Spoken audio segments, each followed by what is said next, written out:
बहुजन सौरभ, बहुजनांच्या सामाजिक व सांस्कृतिक चळवळीचे मुखपत्र। नमस्ते, मैं एडवोकेट डॉक्टर सिद्धार्थ कामले, दैनिक बहुजन सौरभ का मुख्य संपादक। आज संपूर्ण देश और सब यूट्यूब चैनल पे एक ही बात, एक ही खबर चल रही थी, वो मतलब राहुल गांधी का जर्मनी में जिस तरीका से वो इंस्टीट्यूट में बात किया, जिस तरीका से उनका पूरा का पूरा स्पीच रहा, जिस तरीका से उन्होंने प्रेजेंटेशन दिया, वो अच्छे इकोनॉमिस्ट भी रहे तो भी वो इतनी बात को मतलब इतनी गहराई से नहीं बात करते हैं। लेकिन जब मैंने सुना, सबसे पहले वो स्टेज पे खड़े हो गए और उनको जब इकोनॉमी का वहाँ के देश के बारे में सब कुछ पूछा गया, उसने हार्डली 3-4 मिनट में अपनी बात को रखा। उन्होंने कहा कि भाई ये पूरा यूरोप में सबसे पहले जब कोल हुआ तब कोल के जब इंजन थे तो पूरा का पूरा टेक्नोलॉजी कोल से रिलेटेड था, तो जर्मनी और पूरा यूरोप उसमें जगह था। जब ये पेट्रोकेमिकल्स के ऊपर में चला पूरा देश, तो फिर अमेरिका जैसे देश आगे बढ़ने चालू हो गए। अभी जब उसको इलेक्ट्रिकल व्हीकल्स और इसके बाद में बैटरीज है, तो वो पूरा का पूरा चाइना ने इसको कैप्चर किया। तो ये जो मैटर है, मटेरियल है, जो मैन्युफैक्चरिंग है, वो किस तरीका से कैसे घूम रहा है।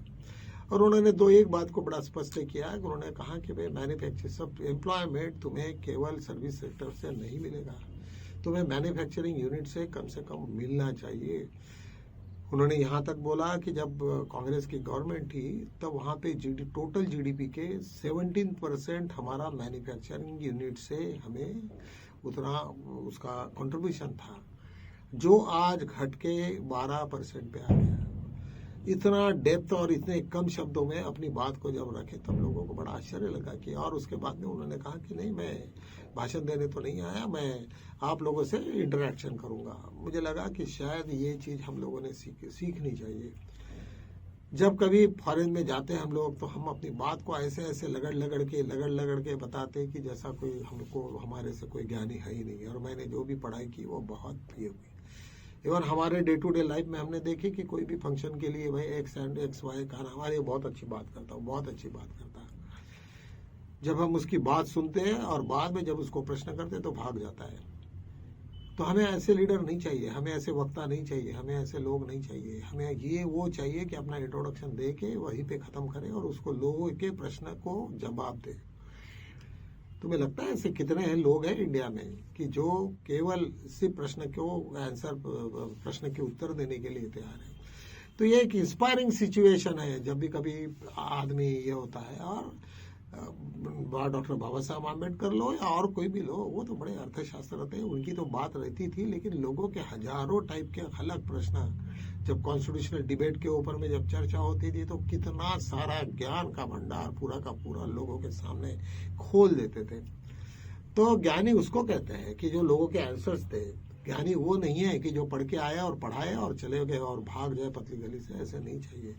तो राहुल गांधी की सर्कस तब हुई कि सब लोगों के सामने में जब छा गए, एक बड़े प्रश्न के ऊपर में बीजेपी पूरी की पूरी ये हो गई कि यहाँ पे इंडिया में वोट चोर की का बहुत बड़ा है। हालांकि उनके भाषण में नहीं था ये, लेकिन कि कोई इंडियन छात्र था, उन्होंने पूछ लिया कि भाई इस तरीका से तुम्हारे देश में हो था, तो इसके ऊपर में तुम्हारे पास में क्या उपाय है।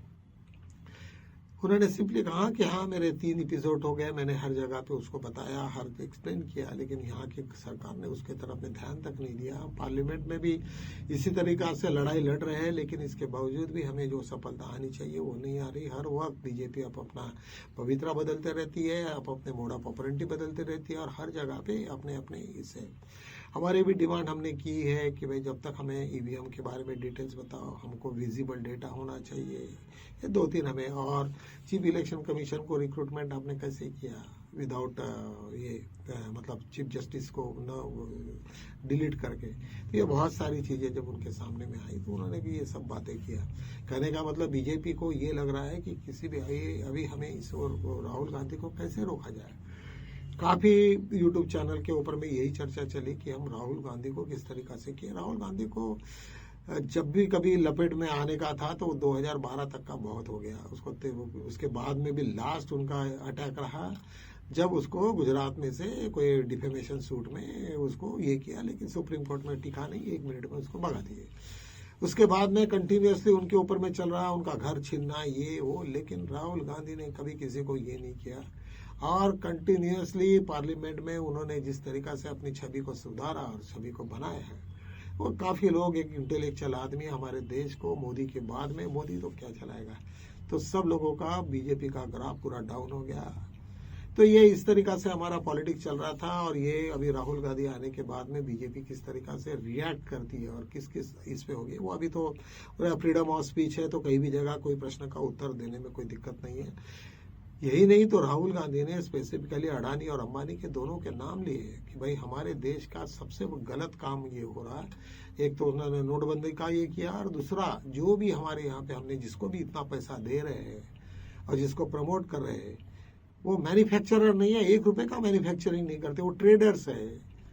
वो चाइना से सस्ता माल लाते हैं, उसको मैन्युफैक्चरिंग के असेंबली करा देते हैं और यही बेचते हैं, है कुछ नहीं उनमें।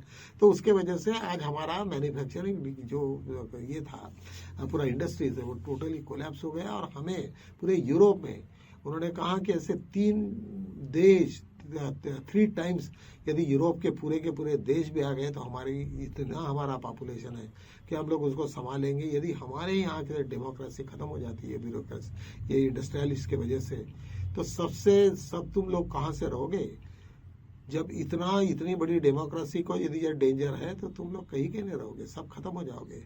तो करके ये सब लोगों को ध्यान में रखना पड़ेगा। पूरे यही नहीं तो अमेरिका के बारे में, यूरोप के बारे में जो भी टिप्पणी की है राहुल गांधी ने, बड़ी सही की और बड़े इंटेलेक्चुअल लेवल पे जाके उन्होंने जो टिप्पणी की है और उसको प्रॉपरली एक्सप्लेन भी किया उन्होंने, तो उससे ये पूरे देश का एक अलग सा अट्रैक्शन बन गया। आज उनकी बात को पूरा देश, पूरा वर्ल्ड आज एक गंभीरता से ले रहे हैं। मैंने ये भी सुना पिछले वक्त कि जब उनकी सभा थी तो लोग इतने टूट पड़े आने के लिए, तो उन्होंने को रिस्ट्रिक्ट करना पड़ा कि नहीं हम तुम्हें नहीं आने देंगे। इतने सारे लोग इंडियन, एक लीडर ऑफ अपोजिशन को जब देखने के लिए जाते तो निश्चित रूप से कुछ ना कुछ उसमें रहता है। और आज जितने भी लोगों ने उनका जब भाषण सुना उसके बाद में वो बड़े उनको अपने आप को गर्वान्वित महसूस कर रहे थे कि नहीं, हमारे यहाँ पे जो लीडर ऑफ अपोजिशन है ये ऐसा ही हमें प्राइम मिनिस्टर चाहिए। तो चलो एक न्यूज तुम्हें ये होना चाहिए। आज बीजेपी ने एक ऐलान भी किया कि ये तो हिंदू राष्ट्र ही है। मोहन भागवत जी का ये था, वो वेस्ट बंगाल में कोई बात कर रहे थे और वो अपने इसमें कहा कि कौन कहता है, अभी हम तो लोग अंदर से तो पूरी की पूरी कोशिश कर रहे हैं, और लेकिन हम तो बाहर से हम यही डिक्लेयर ऑलरेडी हम हिंदू ही है, हिंदू राष्ट्र है और सभी लोग हैं। और उन्होंने डॉक्टर बाबा साहेब अम्बेडकर को भी कोट किया, बुद्ध को भी कोट किया, और वो चाहते हैं कि बुद्ध तो हमारे विष्णु के अवतार है। बाबा साहब ने तो उन्हीं को कोट किया, पूरा प्रियामर्श उन्होंने लाया, लोगों को तो मालूम तक नहीं। हम लोग तो चर्च जिक्र करते हैं कि भाई पूरा का पूरा हमारा कॉन्स्टिट्यूशन ऑफ इंडिया बुद्धिज्म से भरा हुआ है, लेकिन ये चीज तो पहले से उनको मालूम है कि पूरा बुद्धिज्म है यहाँ पे, और बुद्धिज्म को ठेच पहुंचाना या उसको वायलेट करना ये बहुत ही है। तो अभी शॉर्टकट रास्ता मोहन भागवत की जो साइकोलॉजी है, मोहन भागवत की जो आइडियोलॉजी है, उनको मालूम है कि ये देश में कुछ नहीं कर सकते वो। ये आज तो जहां तक चल रहा है और जिस तरीका से कांग्रेस अटैकिंग कर रही है, जो विपक्ष अटैक कर रहा है, तो उसको संभले नहीं जा रहा। हर अभी चीफ इलेक्शन कमीशन ने भी पलटी मारी है, कल के मेरे वीडियो में मैंने आपको सब सविस्तर रूप से बताया हूँ। तो कहने का मतलब हर आदमी जब भी कभी कितनी भी चोरी करे या कुछ भी रहे, डरा तो रहता है। पुलिस को किसकी डर नहीं लगी रहती, लोगों से हर आदमी डरता है। तो मुझे लगता है भी आरएसएस के भी बहुत दिन, अभी कोई बहुत ज्यादा दिन रहे नहीं है और सबके साथ में बुरे दिन आते हैं। मैंने कुछ लोगों को जाफरी स्टीम के फाइल के बारे में थोड़ा बताया। आज वर्ल्ड का पूरे इसका सब कोई प्राइम मिनिस्टर से भी एक हाई प्रोफाइल आदमी था वो, जिसके पास में सैकड़ों से वहां पे एरोप्लेन थे, अलग अलग बेट थे, अलग अलग, उसको इतना रीच आदमी, और इतना हर प्राइम मिनिस्टर उसको जाके मुलाकात ले रहा, कोई भी छोटी मोटी बात हो तो उससे जाफरी स्टीम से बात करो तो सब काम हो जाते थे। आज वो ऐसी बुरी तरीका से फंस गया, और जिसकी मौत एक जेल में हुई, वो जब उसकी मौत के सामने में जब हो रही थी, वो जब ये हुआ था तब पूरे के पूरे कैमरे उसको लगे हुए थे, सब बंद हो गए, और जिस तरीका से उसका सब सिक्योरिटी के लोग सो गए, उसको उड़ा गए। उसके बाद में आपको सबको मालूम है, मैं ज्यादा उसके ऊपर मैं रेफर नहीं करता हूँ, लेकिन जाफरी जस्टिन की जो फाइलें निकली उसमें कई लोगों के पूरा का पूरा भविष्य उनका ये आ गया। और ऐसे सिचुएशन में आज उनको मालूम है कि कहने का मेरे को यही था कि हर आदमी को एक मौत होती है, लेकिन हर एक की तो मौत है, लेकिन कैसे होगी वो जाफरी स्टीम ने जो 16 और 17 साल के लड़कियों को प्रोस्टिट्यूशन में लगाया था, उसकी मौत एक जेल में और इस अवस्था में हुई। तो ये हर आदमी ने जो जो भी कुछ बुरे काम करते हैं उनकी मौत ऐसी ही होती है, उसमें कुछ कोई नई बात नहीं है। तो मित्रों, हमें ये सीख लेनी चाहिए कि जो भी तुम काम करोगे वो अपने सोच के करो, अपनी निष्ठा से करो और अपने उस पर पूरे काबू में रहने के बाद में तुम हर एक को ये करो। बुद्धा और बाबा साहब को हर वक्त रेगुलरली तुम रेफर करो तो शायद तुम्हारा जीवन बहुत अच्छा सुखी होगा। इन्हीं शब्दों के साथ में यही रुकता हूँ, कल मिलेंगे, तब तक के लिए जय।